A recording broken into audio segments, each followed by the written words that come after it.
there are other potential points to consider. Let's say you have your strain of flies that you were just maintaining, and every now and then a wild type fly appeared. How could that be explained?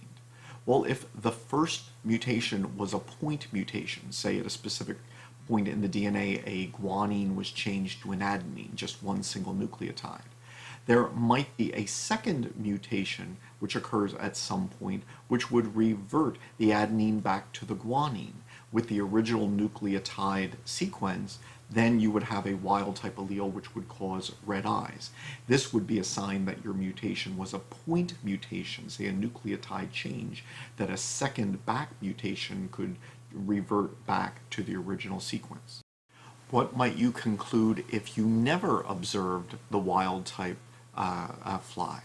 Well, if it is impossible, apparently, for a second mutation to revert to the original sequence, then perhaps this mutation is a deletion mutation.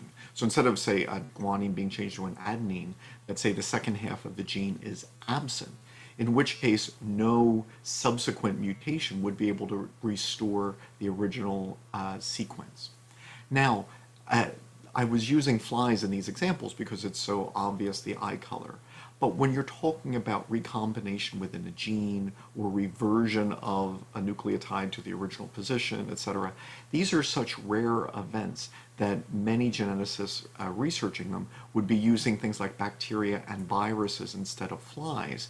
Because they are such rare event, you would be counting endless numbers of flies to try to measure frequencies. So for extremely rare genetic events, it's far easier to work with bacteria and virus.